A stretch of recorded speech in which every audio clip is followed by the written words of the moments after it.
നമസ്കാരം, ഞാൻ doctor Kurian Thomas. ഇന്ന് ഞാൻ സംസാരിക്കാൻ പോകുന്നത് ഓസ്റ്റിയോപോറോസിസ് എന്ന അവസ്ഥയെക്കുറിച്ചാണ്.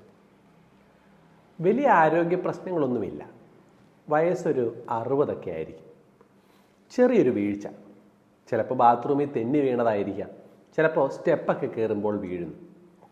ചെറിയ വീഴ്ചയ്ക്ക് ശേഷം കൈക്ക് ഒടിവ് വരിക, അല്ലെ ഇടുപ്പല്ല് പൊട്ടുക, നട്ടെല്ലിന് പൊട്ടലുണ്ടാവുക. കൂടുതലും സ്ത്രീകളിലാണ് കാണപ്പെടുക. പലപ്പോഴും രോഗികൾ ഇങ്ങനെ വരാറുണ്ട്. ഈ ചെറിയ വീഴ്ച എല്ലിൻ്റെ പൊട്ടലിലേക്ക് വഴിവെക്കുന്നതിൻ്റെ കാരണമാണ് ഓസ്റ്റിയോപോറോസിസ്. നമ്മുടെ അസ്ഥിക്ക് നോർമലായി ഉള്ള ശക്തി പ്രായം മുമ്പോട്ടേക്ക് പോകുമ്പോൾ നഷ്ടപ്പെടാം. ഒരു ശക്തമായ ഒരു സ്കെൽറ്റൽ ഫ്രെയിംവർക്ക് നമുക്കെല്ലാവർക്കും ഉണ്ട്. കാൽഷ്യത്തിൻ്റെ കുറവ് കൊണ്ടും മറ്റ് ചില കാരണങ്ങളാലും അസ്ഥിക്ക് വരുന്ന ബലക്കുറവ് അത് ബ്രിറ്റിലാക്കുന്നതിന്, പെട്ടെന്ന് പൊടിയാനുള്ള അവസ്ഥയിലേക്ക് വഴിവെക്കുന്ന രോഗമാണ് ഓസ്റ്റിയോപോറോസിസ്. ആരിലാണ് ഓസ്റ്റിയോപോറോസിസ് കൂടുതലായി കാണുന്നത്?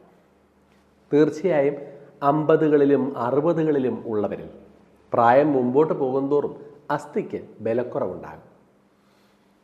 സ്ത്രീകളിലാണ് പുരുഷന്മാരെക്കാളും അസ്ഥിയുടെ ബലക്കുറവ് അഥവാ ഓസ്റ്റിയോപോറോസിസ് ഉണ്ടാവുക. പ്രധാനമായും മെനോപോസിന് ശേഷം ഈസ്ട്രജൻ എന്ന് പറയുന്ന ഹോർമോണിൻ്റെ കുറവ് വരുന്നതുകൊണ്ട് സ്ത്രീകളിൽ ഓസ്റ്റിയോപോറോസിസ് പെട്ടെന്നുണ്ടാവും. ഫ്രാക്ചറിൻ്റെ റിസ്ക്കും അതുകൊണ്ട് തന്നെ സ്ത്രീകളിലാണ് കൂടുതൽ. എന്തൊക്കെയാണ് ഓസ്റ്റിയോപോറോസിസിൻ്റെ ലക്ഷണങ്ങൾ? പ്രധാനപ്പെട്ട ഒരു പ്രശ്നം എന്താണെന്ന് വെച്ചാൽ, നല്ലൊരു കാലഘട്ടം വരെ ഓസ്റ്റിയോപോറോസിസിന് ലക്ഷണമൊന്നുമില്ല. രോഗിക്ക് വേദനയോ പ്രശ്നങ്ങളോ ഒന്നും ഉണ്ടാവില്ല. അതുകൊണ്ട് തന്നെ ഓസ്റ്റിയോപോറോസിസിനെ ഒരു സൈലന്റ് ഡിസീസ് എന്നാണ് വിളിക്കുക. രോഗലക്ഷണങ്ങൾ കാണപ്പെട്ടു തുടങ്ങുമ്പോൾ രോഗിക്ക് ഒരു ബലക്കുറവ്, ശരീരത്തിന്, നടുവിന്, എല്ലുകൾക്കൊക്കെ വേദന, ചിലരൊക്കെ ചെറുതായി മുമ്പോട്ടേക്ക് കൂനാൻ തുടങ്ങും. പൊക്കം കുറഞ്ഞതായൊക്കെ ചിലർക്ക് അനുഭവപ്പെടും. ഇതൊക്കെ ഓസ്റ്റിയോപോറോസിസിൻ്റെ ലക്ഷണങ്ങളാകാം. ഓസ്റ്റിയോപോറോസിസ് ഒരു രോഗിക്ക് വരുന്നതിൻ്റെ കാരണം എന്തൊക്കെയാണ്? പ്രധാനമായും പ്രായം തന്നെ. പ്രായം മുമ്പോട്ടേക്ക് പോകുമ്പോൾ നമുക്ക് എല്ലാവർക്കും ഓസ്റ്റിയോപോറോസിസ് ഉണ്ടാകാം. പിന്നെ പേഷ്യൻറ്റിൻ്റെ സെക്സ്. സ്ത്രീകളിൽ ഞാൻ പറഞ്ഞതുപോലെ ഈസ്ട്രജൻ്റെയൊക്കെ കുറവ് വരുന്നത് കൊണ്ട് മെനോപോസിന് ശേഷം ഓസ്റ്റിയോപോറോസിസ് കൂടുതലായി ഉണ്ടാകും. ശീലങ്ങൾ, പുകവലിയും മദ്യപാനവും ഉണ്ട് എങ്കിൽ അസ്ഥികൾക്ക് ബലക്കുറവുണ്ടാവുക കൂടുതലായിരിക്കും. ചില മരുന്നുകൾ ഉപയോഗിക്കുന്നവരിൽ ഓസ്റ്റിയോപോറോസിസ് കൂടുതലായിരിക്കും. പ്രധാനമായും ആസ്മ പോലെയുള്ള മരുന്നുകൾക്ക് വേണ്ടി സ്റ്റിറോയിഡ് മരുന്നുകളൊക്കെ കൂടുതലായി ഉപയോഗിക്കുന്നവർ, വാദം പോലെയുള്ള പ്രശ്നങ്ങൾക്ക് വേണ്ടി, കണക്റ്റീവ് ടിഷ്യൂ ഡിസീസസിന് വേണ്ടിയൊക്കെ സ്റ്റിറോയിഡ് മരുന്നുകളും എല്ലാം കൂടുതൽ ഉപയോഗിക്കുന്ന ആൾക്കാരിൽ അസ്ഥിക്ക് ബലക്കുറവ് പെട്ടെന്ന് വരും. അതുകൊണ്ട് തന്നെയാണ് സ്റ്റിറോയിഡ് മരുന്നുകളൊക്കെ ഉപയോഗിക്കുന്നവരിൽ സ്ഥിരമായി നമ്മൾ കാൽഷ്യം സപ്ലിമെൻ്റ് ചെയ്യാറുള്ളത്. പിന്നെ പാരമ്പര്യം ഇതിലൊരു ഘടകമാണ്. ചില ആൾക്കാർക്ക് പാരമ്പര്യമായ കുടുംബങ്ങളിൽ പേരൻസിനൊക്കെ അസ്ഥിക്ക് ബലക്കുറവുണ്ടെങ്കിൽ അവർക്കും അസ്ഥിക്ക് ബലക്കുറവ് പെട്ടെന്ന് വന്നേക്കാം. വ്യായാമക്കുറവ്. ഇപ്പോൾ ഒരു 40 വയസ്സ് വരെയൊക്കെ ആളുകൾ എയ്റോബിക് എക്സർസൈസാണ് കൂടുതൽ ചെയ്യേണ്ടത്. എന്ന് വെച്ചാൽ നടക്കുക, ഓടുക, നീന്തുക, ഇവയൊക്കെ. 40കളിലും 50കളിലേക്കും വന്നാൽ കുറച്ച് വെയിറ്റ് ട്രെയിനിങ് ആവശ്യമാണ്. എന്ന് വെച്ചാൽ വലിയ ഭാരമെടുത്ത് നടുവൊടിക്കുക എന്നല്ല, പക്ഷെ കുറച്ച് വെയിറ്റ് ട്രെയിനിങ് എടുത്ത് മസിൽ ബിൽഡപ്പ് ചെയ്യുകയും പ്രോട്ടീൻ്റെ ഇൻടേക്കൊക്കെ കൂട്ടുകയും ചെയ്തില്ല എങ്കിൽ ഓസ്റ്റിയോപോറോസിസ് പോലെയുള്ള അസ്ഥിയുടെ ബലക്കുറവ് നമ്മളിലൊക്കെ പെട്ടെന്ന് ഉണ്ടാകും. ഓസ്റ്റിയോപോറോസിസ് ഉണ്ടായാലും അത് ശരീരത്തിലെ എല്ലാ എല്ലുകളെയും ഒരുപോലെയല്ല ബാധിക്കുക. അപ്പോൾ ഏതൊക്കെ എല്ലുകളാണ് പെട്ടെന്ന് ഒടിയാനുള്ള സാധ്യത? ബലക്കുറവ് ഏത് എല്ലുകൾക്കാണ് കൂടുതലുണ്ടാവുക? നമ്മുടെ കൈക്കുഴയുടെ ഭാഗത്തുള്ള എല്ലുകൾ, റിസ്റ്റ്. 2 നമ്മുടെ നട്ടെല്ല്. 3 ഇടുപ്പെല്ല്. നിങ്ങൾക്ക് അറിയാമല്ലോ, നിങ്ങളുടെയൊക്കെ കുടുംബങ്ങളിൽ നോക്കിയാൽ പോലും പലപ്പോഴും ഫ്രാക്ചർ, വീഴ്ചകളിലുണ്ടാവുക കൈയുടെ കുഴയ്ക്കോ നട്ടെല്ലിനോ ഇടുപ്പെല്ലിനോ ഒക്കെ ആയിരിക്കും. വേറൊരു രസകരമായുള്ള കാര്യം, ചെറുപ്പക്കാരായ ആൾക്കാർ അല്ലെങ്കിൽ പോട്ടെ ഒരു 40-50 വയസ്സുള്ളവരൊക്കെ ആൾക്കാർ വീണാൽ അവരുടെ കൈയുടെ കുഴയായിരിക്കും ഒടിയുക. അത് അവർ വീഴ്ചയിൽ അപകടം പറ്റാതിരിക്കാൻ അവരുടെ കൈ കുത്തിയായിരിക്കും വീഴുക. എന്നാൽ ഒരു 80 വയസ്സുള്ള ഒരു സ്ത്രീയാണ് വീഴുന്നതെന്ന് വെക്കുക, ഈ കൈ ഒന്ന് എടുത്തു വെക്കാനായിട്ടുള്ള സമയമോ റിഫ്ലക്സോ ഒന്നും അവർക്കുണ്ടാവില്ല. അവർ നേരെ അടിച്ചു വീഴുമ്പോൾ ഇടുപ്പല്ലോ നട്ടല്ലോ ഒക്കെ ആയിരിക്കും പൊട്ടുക. നിങ്ങൾക്ക് ഓസ്റ്റിയോപോറോസിസ് ഉണ്ടോ ഇല്ലയോ എന്നത് എങ്ങനെ മനസ്സിലാക്കാം? എന്താണ് അതിൻ്റെ പരിശോധന? രോഗലക്ഷണങ്ങളിലൂടെ, പിന്നെ പ്രധാനമായിട്ടുള്ള ടെസ്റ്റ് ഡെക്സാ സ്കാൻ അല്ലെങ്കിൽ ഹോൾ ബോഡി ബോൺ സ്കാൻ എന്ന് പറയുന്നതാണ്. ഇതിൽ നമ്മളൊരു സ്കോർ കണക്കാക്കും. ടി സ്കോർ എന്നാണ് പറയുന്നത്.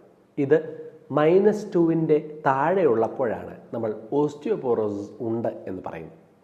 പിന്നെ തീർച്ചയായും രക്തത്തിലെ കാൽഷ്യത്തിൻ്റെ അളവ്, വൈറ്റമിൻ ഡി പോലെയുള്ള ലവണത്തിൻ്റെ അളവ് എത്ര, അസ്ഥിയുടെ ബലം എത്ര എന്ന് തിരിച്ചറിയുന്നതിന് വേണ്ടി ഉപയോഗിക്കുന്ന ALP എന്നൊക്കെയുള്ള ചില ടെസ്റ്റുകളും നമ്മൾ ഓസ്റ്റിയോപോറോസിസിൻ്റെ പരിശോധനയുടെ ഭാഗമായി ചെയ്യും. ഫ്രാക്ചർ പോലെയുള്ള കാര്യങ്ങളുണ്ടോ എന്ന് നോക്കുന്നതിന് എക്സ്റേയോ CT സ്കാനോ ഒക്കെ ചെയ്തേക്കാം വീഴ്ചകൾക്ക് ശേഷം വരുന്ന രോഗികളിൽ. ഇനി ചികിത്സയിലേക്ക് വരാം. ഓസ്റ്റിയോപോറോസിസ് എങ്ങനെയാണ് ചികിത്സിക്കേണ്ടത്? പ്രധാനപ്പെട്ട കാര്യം ഓസ്റ്റിയോപോറോസിസ് വരാതെ നോക്കുകയാണ് ചെയ്യേണ്ടത്. ചികിത്സിക്കേണ്ട സ്ഥിതി ആയിക്കഴിഞ്ഞാൽ അപ്പോൾ തന്നെ ഒരു പരിധിവരെ നമ്മൾ പരാജയപ്പെട്ടു കഴിഞ്ഞു. അപ്പോൾ വരാതിരിക്കാൻ ചെയ്യേണ്ടത് 1, ഭക്ഷണത്തിൽ കാൽഷ്യം അടങ്ങിയിട്ടുള്ള ഭക്ഷണ സാധനങ്ങൾ എടുക്കുക. പാല്, തൈര്, റാഗി, മത്സ്യങ്ങളിലാണെന്നുണ്ടെങ്കിൽ മത്തിയൊക്കെ കാൽഷ്യം കൂടുതലുള്ള ഒരു സാധനമാണ്. മുട്ട ഉപയോഗിക്കുക. പിന്നെ സൂര്യപ്രകാശത്തിൽ നിന്നാണ് നമുക്ക് പ്രധാനമായും വൈറ്റമിൻ ഡി ലഭിക്കുക. ഇപ്പോൾ രാവിലെ 6-നും 8-നും ഇടയ്ക്കുള്ള സമയത്തും വൈകിട്ട് ഒരു 5-നും 7-നും ഇടയ്ക്കുള്ള സമയത്തൊക്കെ കൈമുട്ടിന് താഴെ എക്സ്പോസ്ഡായി, കാൽമുട്ടിൻ്റെ താഴെ എക്സ്പോസ്ഡായി മുഖത്തും വെയിലടിക്കുന്ന പോലെയൊക്കെ നിൽക്കുന്നത് കുറേയൊക്കെ വൈറ്റമിൻ ഡി സപ്ലിമെൻറ്റേഷന് സഹായിക്കും. പിന്നെ നേരത്തെ ഞാൻ പറഞ്ഞതുപോലെ പുകവലി, മദ്യപാനമൊക്കെ ഒഴിവാക്കുക. വെയിറ്റ് ട്രെയിനിങ് ഒരു 40-ന് ശേഷമൊക്കെ ആണെങ്കിൽ കുറച്ച് വെയിറ്റ് ട്രെയിനിങ് ചെയ്യാനായിട്ടും നടക്കാൻ പോവുക, വ്യായാമങ്ങൾ ചെയ്യാനായിട്ട് ശ്രദ്ധിക്കുക. സ്റ്റിറോയിഡ് പോലെയുള്ള മരുന്നുകൾ, അത് ആസ്മയുടെ ചികിത്സയ്ക്കായിരിക്കാം, വാദത്തിന് വേണ്ടിയായിരിക്കാം, ഉണ്ടെങ്കിൽ അത് ഏറ്റവും കുറഞ്ഞ ഡോസിൽ എടുക്കാൻ ശ്രദ്ധിക്കുക. ചിലരൊക്കെ നീണ്ട കാലം ഡോക്ടറിനെ കാണുക പോലും ചെയ്യാതെ മരുന്നുകൾ തുടർന്നു പോവുകയും അതുകൊണ്ട് എല്ലുകൾക്ക് ബലക്കുറവുണ്ടാവുകയും ചെയ്യും. സ്റ്റിറോയിഡ് പോലെയുള്ള മരുന്നുകൾ ഉപയോഗിക്കാതെ വഴിയില്ലാത്തവർ അതിൻ്റെ ഒപ്പം കാൽഷ്യം സപ്ലിമെൻ്റ് ചെയ്യാൻ ശ്രദ്ധിക്കണം. ഇങ്ങനെയുള്ള കാര്യങ്ങൾ ചെയ്തിട്ടും തടയാൻ പറ്റിയില്ല, ഓസ്റ്റിയോപോറോസിസ് വന്നു പോയാൽ പിന്നെ അതിൻ്റെ ചികിത്സ എങ്ങനെയാണ്? കാൽഷ്യം സപ്ലിമെൻ്റ് ചെയ്യണം, വൈറ്റമിൻ ഡി സപ്ലിമെൻ്റ് ചെയ്യണം, എക്സർസൈസുകൾ ചെയ്യണം. പിന്നെ ബിസ്ഫോസ്ഫോണേറ്റ്സ് എന്ന് പറയുന്ന ഒരു വിഭാഗം മരുന്നുകളുണ്ട്. ഇവ ടാബ്ലറ്റായും വർഷത്തിലൊരിക്കലെടുക്കുന്ന ഇഞ്ചക്ഷനായുമൊക്കെ അവൈലബിൾ ആണ്. ഇവ എടുക്കുന്നതിലൂടെ ഓസ്റ്റിയോപോറോസിസ് വഷളാകാതിരിക്കാൻ സഹായിക്കും. പിന്നെ ഈ മരുന്നുകളൊക്കെ എടുത്തിട്ടും വഷളാകുന്നവരിൽ ടെറിപറാറ്റൈഡ് എന്നൊക്കെ പറഞ്ഞ് കുറച്ച് കൂടിയ മരുന്നുകളും ഉണ്ട്. അകാരണമായി വരുന്ന അസ്ഥിയുടെ വേദനയോ മുമ്പോട്ടേക്ക് കൂനുന്ന പ്രകൃതമോ ചെറിയ വീഴ്ചകളിൽ എല്ലുകൾക്ക് പൊട്ടൽ വരികയൊക്കെ ചെയ്താൽ തീർച്ചയായും നിങ്ങളുടെ ഉറ്റവർക്കും ഉടയവർക്കും ഓസ്റ്റിയോപോറോസിസ് ഉണ്ടോ എന്ന പരിശോധനയുമായി മുമ്പോട്ടേക്ക് പോകുവാൻ ശ്രദ്ധിക്കുക. നന്ദി.